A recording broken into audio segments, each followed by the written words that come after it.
reason for such high public and professional regard can be summed up in the two following short sentences.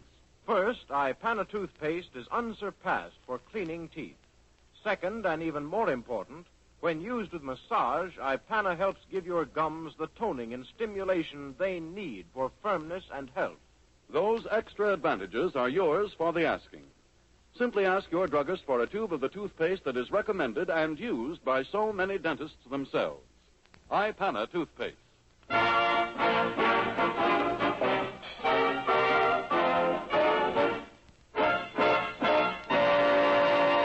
Thank you. And now, before the little man with the jingle bells plays his nocturnal obligato, may I remind you, ladies and gentlemen, that next week we bring you skiing advice. When I'm coming down a hill and one ski flies off, what shall I do? Don't worry, brother. You'll do it.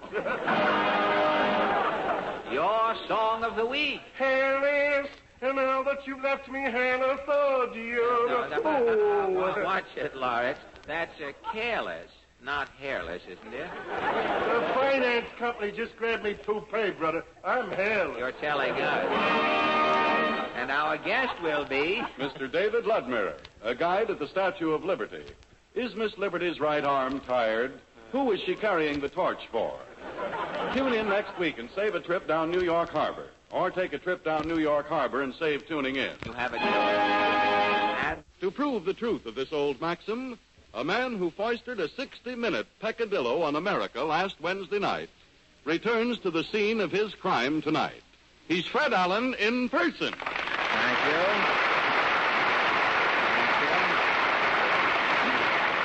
Thank you, and good evening, ladies and gentlemen. And now, before we start, Harry, I wish you wouldn't indulge in that oral exhibitionism you seem to be so given to lately. In the future, kindly dispense with that Park Avenue Billingsgate in my introduction, if you will.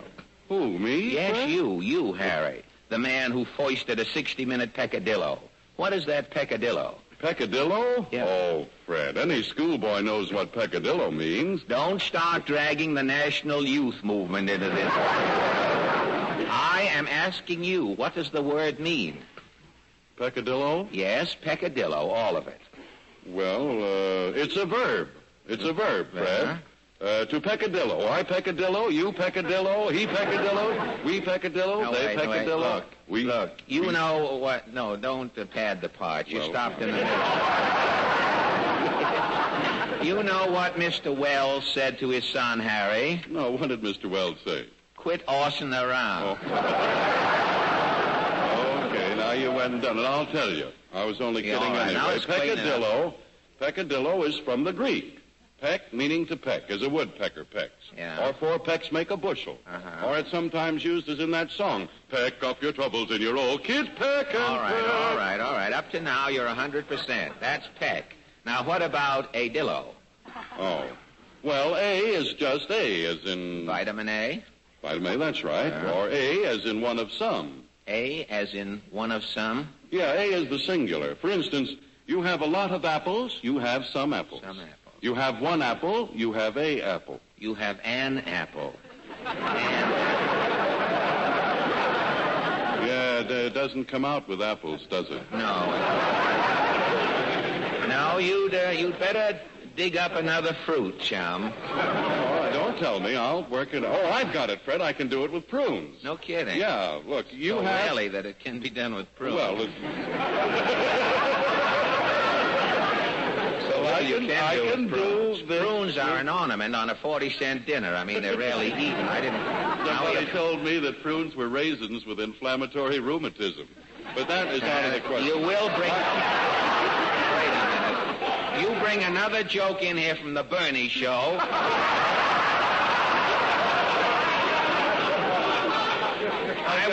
I won't let Bernie in here. Now, I don't want his jokes in here. I got $2 from the maestro for that. Okay. Well, you came in like a horse. He probably paid off on you.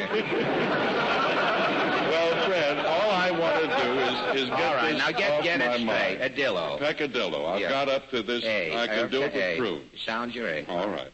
You have a lot of prunes. Yeah. You have some prunes. Yeah. You have one prune. You have a prune. All right. A now, prune. you've got peck and A. Now, what about dillo? Well, dillo is easy. That's what you do to pickles. You dillo the pickles. Then according to you, Mr. Funk, peccadillo... I'm leaving Wagnalls out of this. According to you, peccadillo is pecking at a prune and doing it to a pickle. Well, that's the way it seems to come out. I'm going to look Hey, it how up. about starting the program, fellas? What's holding you guys up? This program, gravity, for one thing. This program is not starting until Mr. Von Steeden, until Mr. Von Zell quits using words on this program that he obviously doesn't understand. What word did you use, Harry? Peccadillo, Pete. Oh, you mean like in that song, when Peccadillo Pete goes tweet, tweet, tweet. No. And he leads the orchestra, yeah. You can imagine what's going on mentally behind those instruments. He's the leader. Van Steeden, I would like to see you and Phil Harris match wits. That would be the depth of nothing. A Witzkrieg, as it were.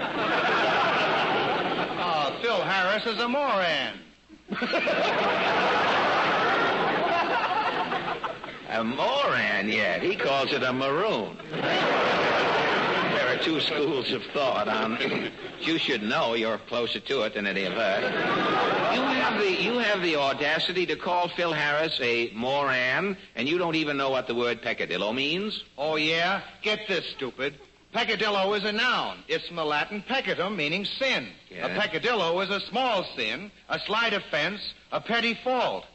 Can you handle it, Alan? Not with no gloves. No, I haven't got one. That finishes me. I give up. How about a fanfare, Alan? Anything but a peccadillo as we turn to the latest news of the week. Ipana News presents The World in Review.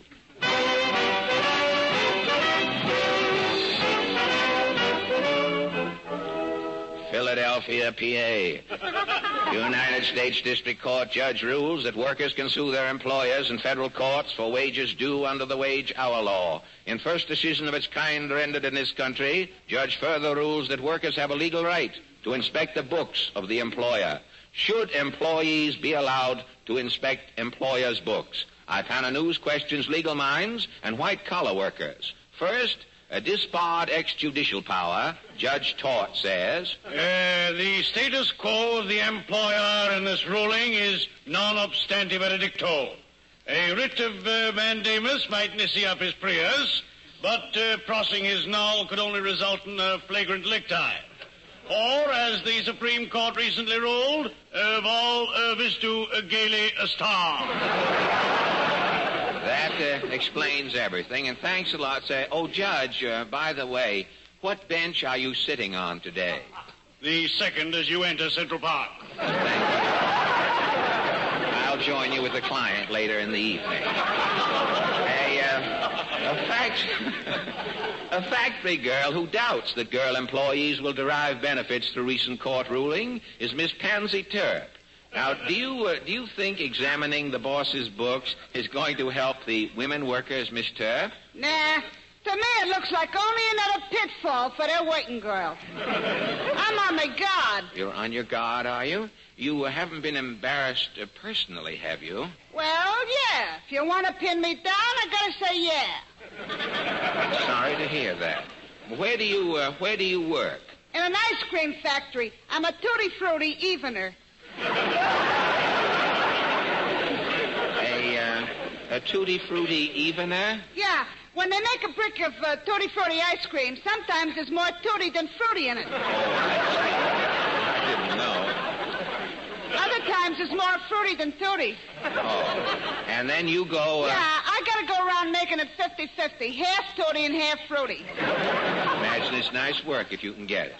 Now, what about the boss's books? Well, every night by the time I even me tutties and me fruities and lick off me fingers, the other girls is gone. Oh, and you are the last one out of the factory? Except the boss. Oh. He's always in the office shaking out his toupee, getting ready to go home. He says good night, of course. For 2 years, he's been giving me the banjo eye. The Viga cornea, he's been giving it to me. Yeah. But I just give him one of them frustrated fawn looks and keep right on going. He has never invited you into his office, He ain't never had no excuse. Then this ruling is passed. giving the employee the right to look over the employer's books. Yeah.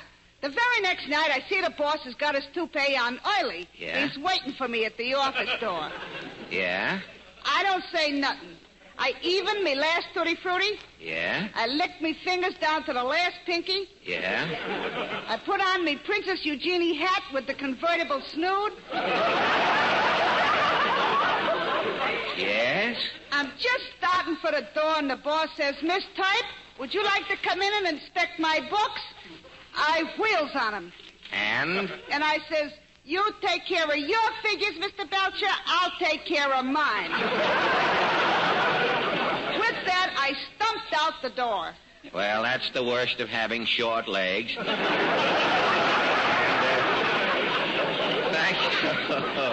thank you, Miss Pansy Turk. An employer who is able to thwart employees who might want to inspect his books, Mr. Newton Kelp. How do you work it, Mr. Kelp? Well, I got a system. Well, that explains everything. The interview's practically over, isn't it? Well, what is your enterprise? I got a clam shucking business. The Acme Clam Shucking Accepted High Tide Incorporated. And how many men do you employ? I got 10 men shucking inside and 40 picketing outside. More going on outside, really, than there is in, isn't there? You've been having a little trouble, have you? Yeah, Clam Shuckers Local Number 2 has been making it pretty hot for me. Well, how do you mean? Well, first they wanted a closed shop. Now, how can I open clams in a closed shop? It's impossible. Yeah, then the assistant clam shuckers want more money. Well, that's the last straw. A calamity, as it were. What happened? Well, the man says, we want to look through your books, Kelp. I says, I ain't got no books. I got all the figures in me head. You're doing a small business, but about a 6th and a 7th, 8th business. And what did the man do? They went out and come back with a mind reader.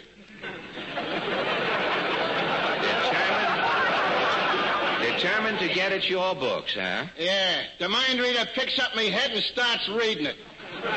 Yes? He takes one look, puts me head back down and says, men, this guy is unbalanced, and that goes for his books, too.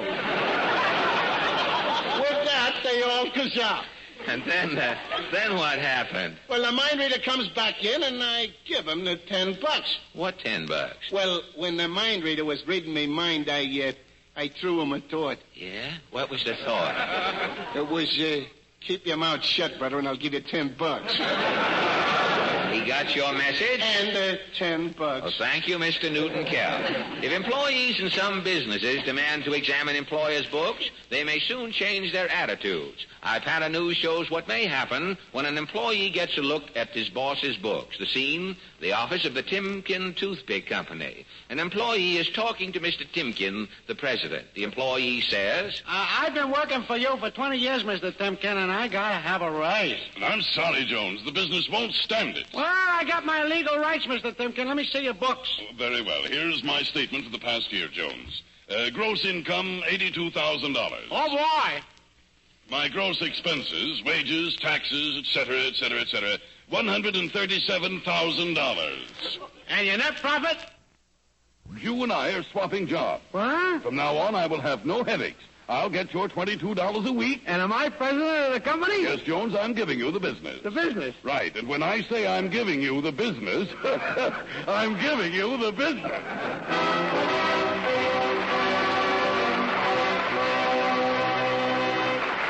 Thank you. And now, ladies and gentlemen, the Merrimacs assemble to sing for us Wait Till the Sun Shines, Nellie.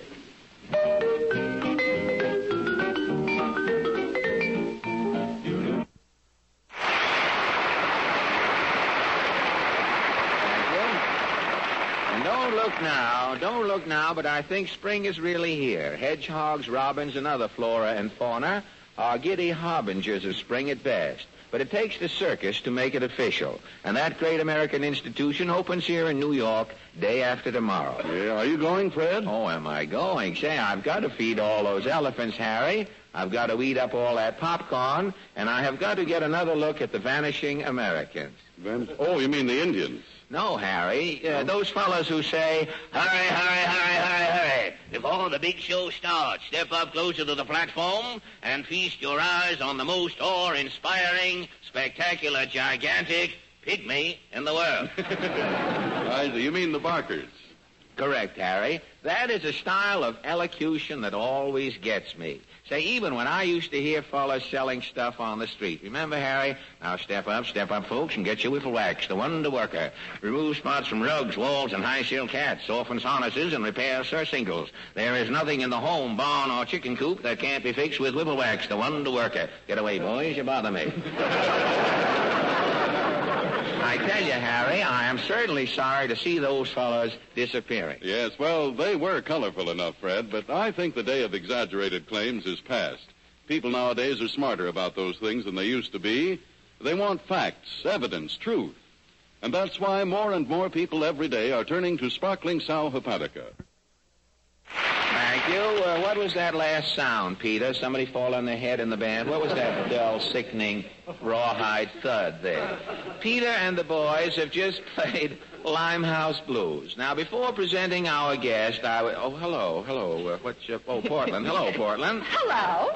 I just came up to invite you downstairs. No kidding. What's going on downstairs? A big party. Really? They finally finished building Rockefeller Center, and they're having a housewarming. A housewarming? How can they have a housewarming in 14 buildings at the same time? What are they doing? Setting fire to a vice president and letting him run through the hall? Well, I don't know. But tell me, now that it's finished, what do you think of Rockefeller Center? Oh, it's all right if you like buildings. Yes, that's it. Take away the buildings, and what have you got?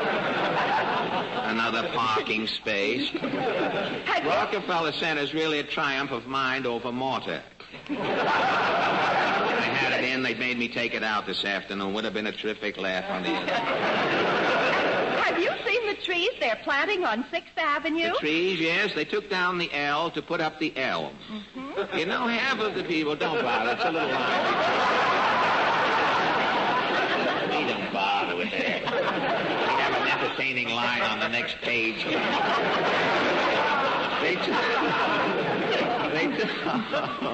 Half, you know, if Puddy's talk about the trees on 6th Avenue, half of the people who use 6th Avenue don't even know what trees are.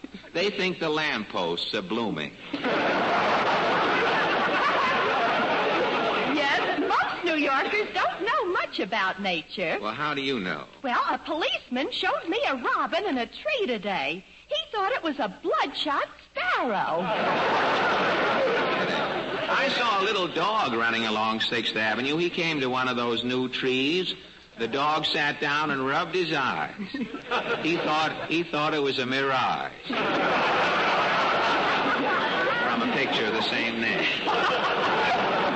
Gee, with all these changes, Jack Benny won't know New York when he gets here. That's right. He'll be here in a couple of weeks, too. Well, that's good news for the mayor. Benny's all wet. He'll help the water shortage.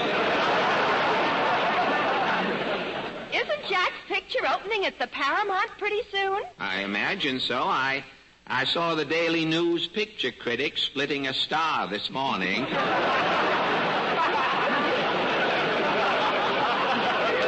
But enough about the Waukegan wastrel. Who is our guest? Well, yesterday, I passed the Empire State Building. Yeah? I saw all those windows and got to wondering who washed them all. Portland, don't tell me that our guest tonight... Yes, he's the head window cleaner at the Empire State Building. Good. Do you think he'll go over my glasses while he's here? Well, you'll have to ask him. Mr. Allen, meet Mr. Richard Hart. Well, good evening, Mr. Hart. Good evening, Fred. You are the head window cleaner or casement masseur at the Empire State Building, Mr. Hart? Yes, Fred. And how long have you been associated with the world's tallest building in your perilous capacity? Ever since it was built 9 years ago. The Empire State Building is only 9 years old, huh? It's large for its age, isn't it? You'd think so, Fred, if you had to wash the windows. Tell me, how long does a...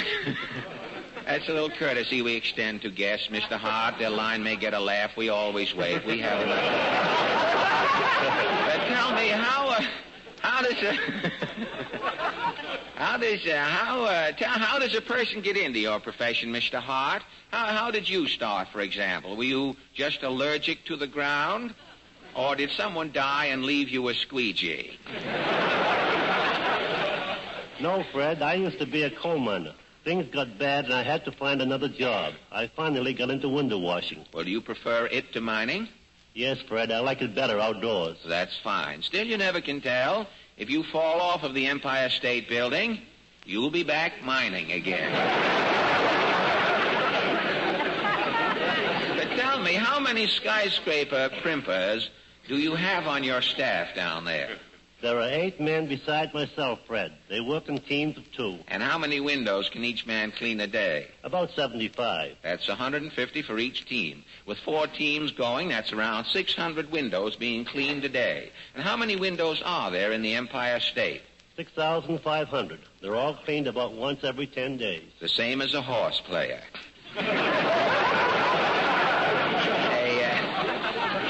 A man who plays horses gets cleaned about every 10 days, too. Although they tell me with a parlay you can make it in 4 days. But tell me, isn't bathing those room monocles a risky business, Mr. Hart? There's very little risk today, Fred, with the safety belts we use. Well, what is your routine on a window job? Now, let us say you get a call from the 81st or 85th floor. That's a number I made up. The 81st floor, someone in an airplane shakes out his fountain pen, and it smudges Mr. Raskov's window, which isn't being done down there. You report for action. What is the first thing you do, Mr. Hart? First, I examine my safety belt carefully. The window ledges are less than 2 inches wide. 2 inches wide? Why, you'd have more room to work on a Ubangi's lift. Well, now you've examined the belt. Now what happens? I hook one end of the belt to the window while I'm still inside the room. Yeah? Then I step out on the ledge and quickly fasten the other end. Ah, that quickly is the secret of your profession. Quickly, I see it all now. If a gust of wind comes up in the middle of quickly, what then? I can't blow off. One end of the belt is strong enough to hold a man until he can get back up. Gad, it must take nerve to attempt your work, Mr. Hart. It's nothing, Fred. You could learn to do it in no time. Oh, not me. Oh, you're just saying that, Mr. Hart. Why, altitude is only a word to me. I get airsick getting a piggyback. My fear of altitude is really what keeps me from going up on the Crossley.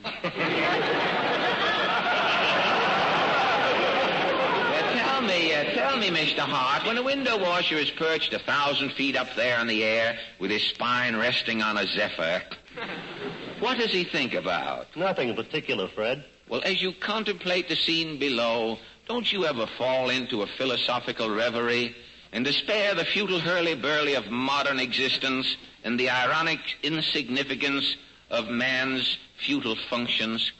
No, I just washed my window.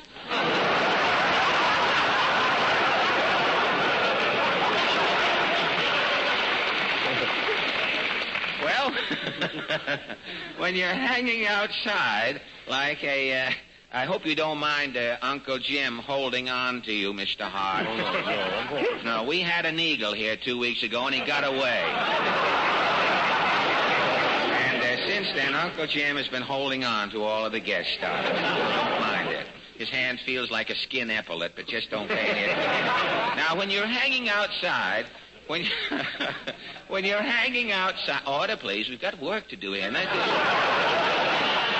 Mr. Hart, when you're hanging outside like a barnacle on that Empire State Building, do you generally attract a crowd? Yes. Sometimes I have quite a mob standing around looking up at me. Well, those are probably the same people who look down at excavations in the morning and then look up at you during the afternoon to get their necks back in play. A studio audience doesn't bother you working, does it? No, I just keep on washing, Fred. You do, really? I heard you clean up regardless of the audience, which is a rare thing. I heard about an actor years ago who got a job washing windows before the safety belts were invented. And this actor saw a crowd as he was washing the window. He saw a crowd watching him below. And when he finished washing the window, from force of habit, he turned around to take a bow. Well, he took 2 more bows while he was falling. Wasn't he hurt when he hit the ground, Fred? This actor never hit the ground, Mr. Hart. When he reached the 4th floor, the Lambs Club suspended him. But we stray, brother. Have you had any unusual experiences working around the world's tallest building? No, Fred, but I have seen some freak weather up around the top floors. You mean some air got out of Ripley's auditorium? They do say, though, that the building is so high it creates a potent upward draft. Yes, I stepped out on the ledge with an open pail of water one day. Uh-huh. The draft sucked the water out of the pail in the water spout, 7 stories high. If you are not telling the truth, Mr. Hart, that is the wettest tall story I have ever heard. You know, we've been talking about Al Smith's townhouse here, and I haven't even asked you how the happy warrior is these days. Do you ever see Mr. Smith while you're working around the building? Yes, I see him nearly every day. Is he still wearing that henna derby? Not around the office, Fred. Well, I wonder where it is. It isn't in the ring this year. Well, this has been a pleasant glimpse into your window washing profession, Mr. Hart. That's not a very good blend. I hope you'll excuse it. We just go from Al Smith's hat into your finish here. It's a little crudely done. Cutting it was. We had it nicely before. Well, this has been a pleasant glimpse into your window washing profession, Mr. Hart. I certainly do appreciate this little visit. I've enjoyed it, Fred. And I hope you're keeping in good condition for next summer. How do you mean, Fred? Well, you may get plenty of exercise this coming summer, Mr. Hart. I hear if, decides to run for a 3rd term, that Al Smith is going... Thank you, ladies and gentlemen. And thank you, Winnie. Fred, I'll thank you if you'll let me tell about my new play. Your new what, Harry? My new play I've just finished writing, based on an actual, true experience. Would you like to hear the plot? No, but I'm afraid that won't stop you, Harry. No. No. Well, this play's about a young man who was very much in love with his wife and son. Every morning before he went to work, he always spent a lot of time playing with the youngster. Yeah? But one morning, he scarcely noticed him at all. Boy, it sounds like a mystery play. Well, sort of, yeah, until we discover the reason. Yeah. The young man woke up feeling so headachy, so logy and sluggish that nothing seemed worth the effort. Boy, now it sounds like a tragedy. Up to a point, yes, it was, Fred, but it has a happy ending. Because his wife just put 2 teaspoonfuls of sal hepatica in a glass of water and gave it to him to drink. And it wasn't long before he felt brighter and happier and more like his old normal self again. Well, Harry, as an author, you probably have a footnote or 2 tucked away somewhere in the manuscript, haven't you? Well, just one, Fred.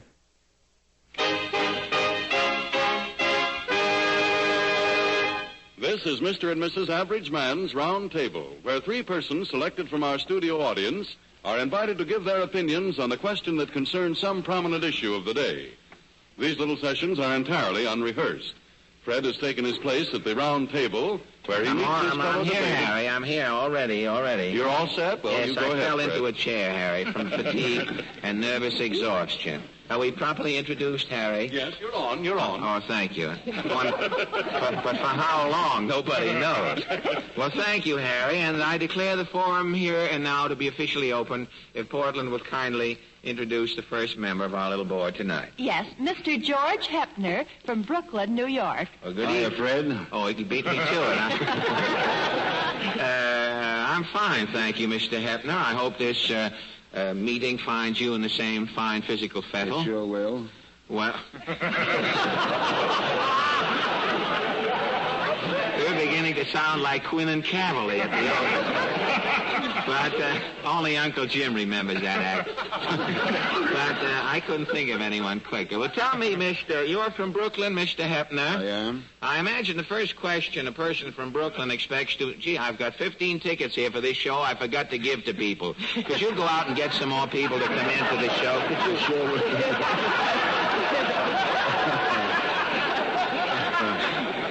Excuse me, Mr. Hepner. He may be able to dig up or throw 15 people out is all right. He'll do either with the ticket.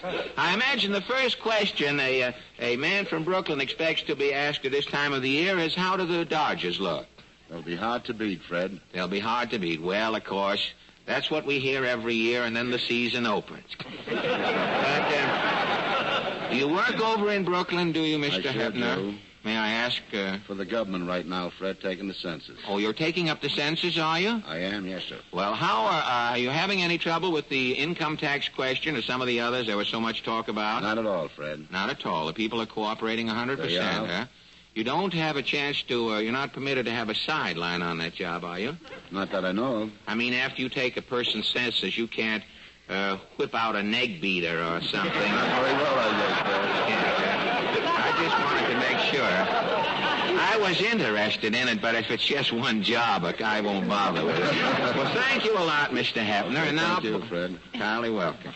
Miss Ruth Young from New York City. Good evening, Miss Young. Good evening, Mr. Allen. You work here in New York, do you? Yes, I work for the group theater. Oh, for the group theater, do you really? Yes. I heard that the group it's not true that the group theater is disbanding, is it? It absolutely is not. That's what I thought. I heard someplace that it was, and I had hoped that it wasn't. They've done so many wonderful things and brought Mr. Odets and so many other clever people to the attention of the theater-going public that I was hoping they'd continue to carry on in the same vein for a long time to come. Well, next year will be our 10th year, and I think it's going to be our very best. Well, I certainly hope it is. Tell me, have you, Miss Young, have you had your census taken yet? No, not yet. You I'm haven't? not home very often. Well, Mr. Hepner is here tonight. If you would like to kill two birds with one stone, as Confucius said some years ago when in a mortar-throwing mood, I think I could prevail upon Mr. Hepner to take your census. Well, I think we better wait until I get home. Put it off until you get home. Well, it's perfectly all right with me. You weren't worried about the danger of a subway strike, were you, a few days ago? No, I wasn't worried at all. I had a feeling it would all come out all right. Well, it certainly did. Even as the Flatbush Express, it always comes out all right. Well, thank you a lot, Miss Young. And now, Portland? Mr. Charles D. Euro from the Bronx, New York. Good evening, Mr. Euro. May I ask what you do up in the Bronx? Or do you work up there? Pardon me. Yes, I'm in the real estate profession. Oh, are you really? Management and renting. Well, that's fine. In other words, you go around to houses the same as Mr. Hepner with the census, but you have a different motive. I mean, you're inspired through the profit motive to go through the same work that Mr. Hepner does for love and for Uncle Sam. Well, thank you, Mr. Euro. I guess that brings... I'll go berserk one of these nights. Uncle Jim has got to get a butterfly net. I am just... Well, I guess that brings us to our question, folks. Tonight we take up a matter that's been kicked around by parents and authorities on child behavior for some time. Random psychologists have sponsored new theories to guide parents in the proper raising of children, and some psychologists claim that spanking is responsible for phobias developed in later life. Now, many parents say that discipline cannot be taught the child unless spanking is practiced. Want me to wait till you clear your throat? Okay, Fred, go ahead. I'm going to ask you first. I might as well clear it while I'm talking. Rather than clear it while you're talking. It would be less confusing. You all right now, your throat? I'm okay, Fred. All right, thank you, Mr. How are you?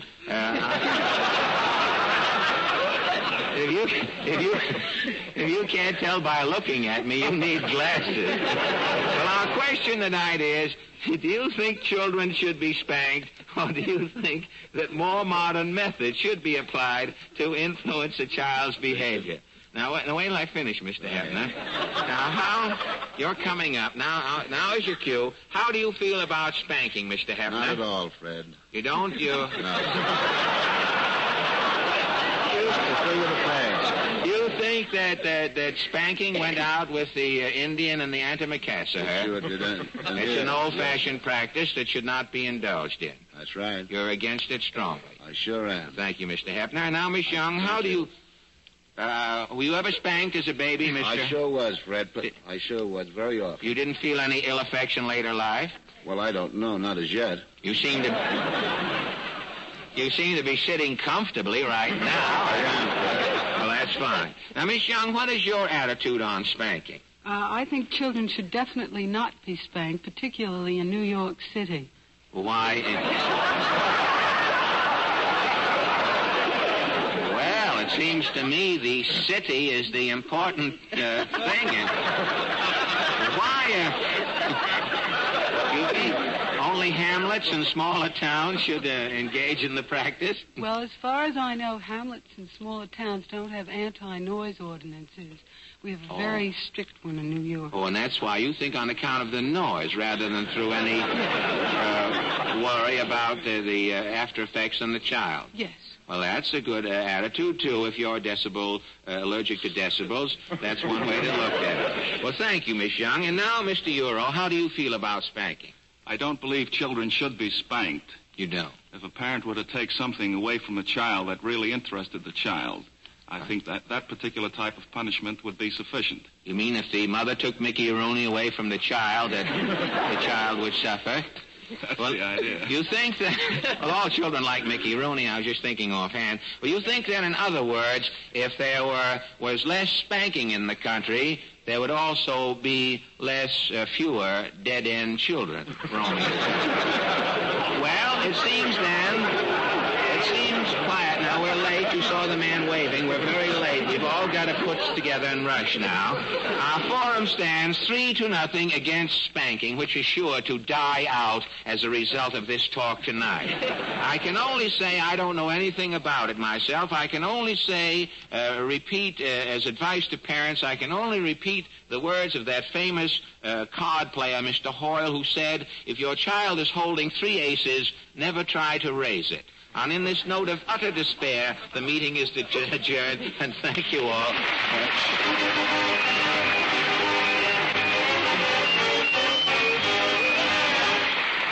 That's a little thing I had left over from a week I played in the Roxy. That circle in the finale. And now, the Merrimacs to sing Cecilia.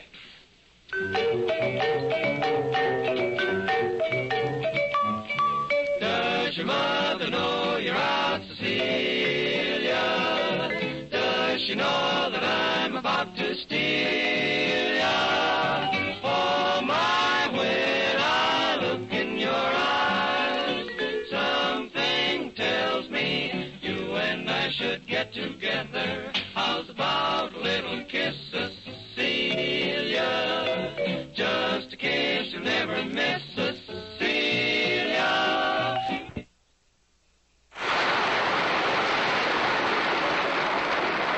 Thank you. And now our own Uncle Jim, who gets around a lot, brings us a young lady who has just won a beauty contest. That's right, isn't it, miss?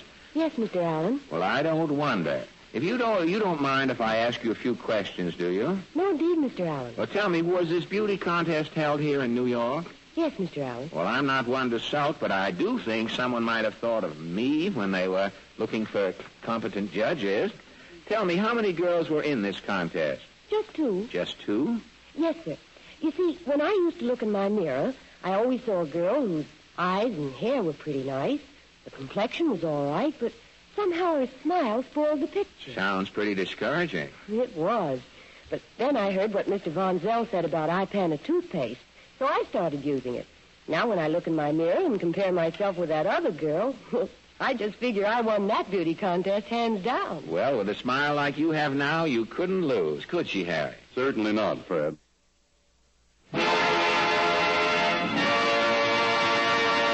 And now the Mighty Allen Art Players. Tonight they present a slice of Ozark life, medium rare. It's called The Laziest Man in the World. Oh, they said the hillbilly had insomnia because he woke up twice that year. Pass the corn, Professor.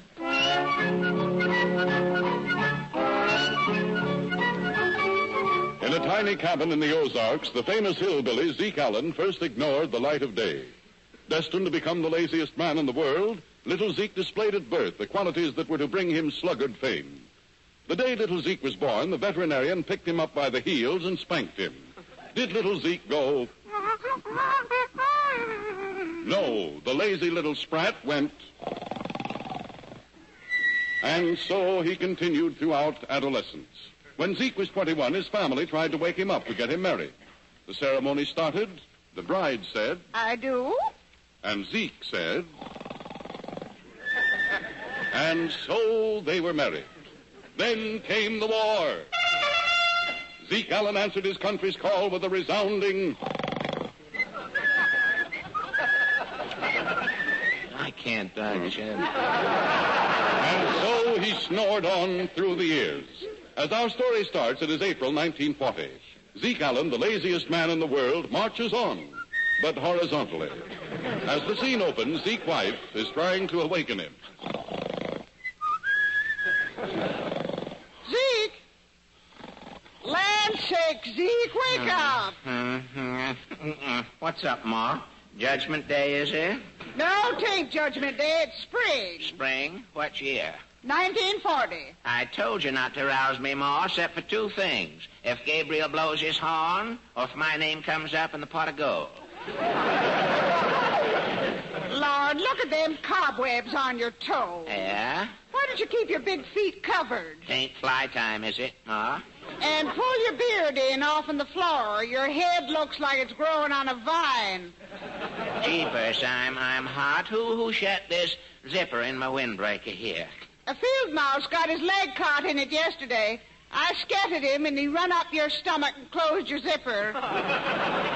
You ought to put a ferret in bed with me once a month, Ma, and keep me from getting so gamey. Lord, you ought to get Frank Bach for your chambermaid. I never seen a body so lazy. Well, all us Allens was lazy, Ma. My pa was too lazy to breathe.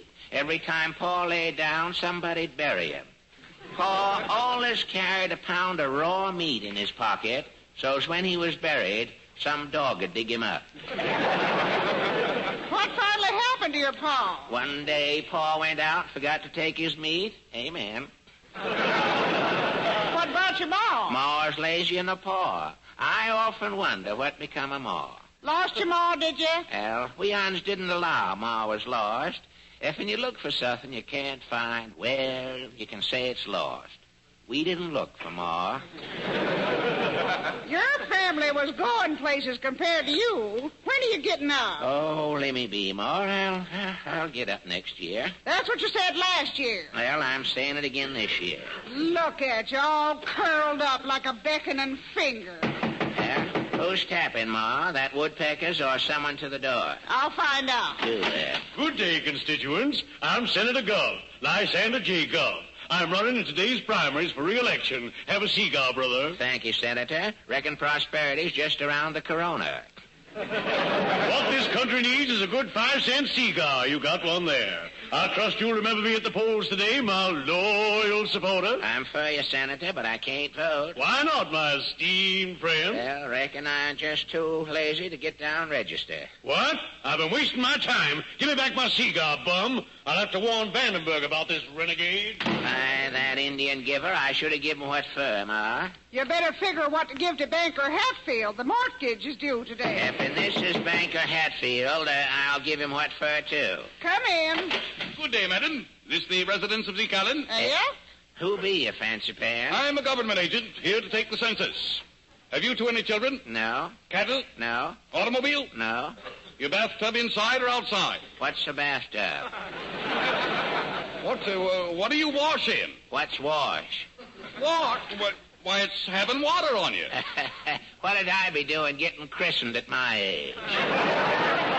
You mean to tell me that you two don't bathe? If you mean let each other down, Zeke and me does it once a year. Let each other down. Is that bathing? Sure is. Once a year, Zeke and me meet at the well. Yes. I let Ma down. Then I let Zeke down. I see. Well, I'll get on to the next question. Now, hold on, stranger. I'm getting right tired of you coming to Paul Pry around here. But the government... I ain't asking the government no riddles, am I? No, but... All I want to know about the government, I can read in my day. And according to my day, everything is peachy.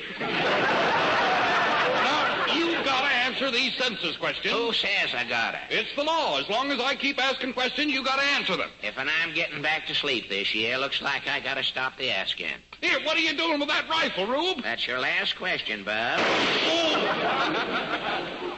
Vote every star. Well, 'twon't be so lonesome now with 3 of us round the cabin. No. Put the body behind the door, Ma. Sakes alive, who's there? Well, open the door, see. Okay. Good afternoon, folks. Slim Hatfield, Paul. Banking Hatfield. Yes, and your creditor, Zeke Allen. Well, reckon you're here to throw us out, Mr. Hatfield. Well, your mortgage is due today, Zeke Allen, but I'm granting extension if... If what? My best friend, Lysander J. Guff, is running for senator today. If you vote for Lysander, you can stay on your land. Senator Guff was here this morning, Mr. Hatfield. I told him I couldn't vote because I want registered. What? Well, that's fried your fat, Zeke. If you can't vote for Guff, you're getting off of the bank's land. Come in. Door be worn Well, out. that's that rube, Zeke Allen. Senator Guff, what are you doing back here? It's an emergency, Lamb. You mean the primary ballots is all in? Yes, and a very embarrassing situation has arisen. Lemke get elected? No, the result is a tie. Tie, Lysander? Yes, 48 votes for me and 48 votes from a scoreless, unworthy, backbiting, mud-flinging opponent. Tie. It's got to be broken, Lysander. It's a must, Lamb. And there is only one man in Possum County who can break it. Who's that, Senator? It is you, my dear friend Allen. You are the only constituent in Possum County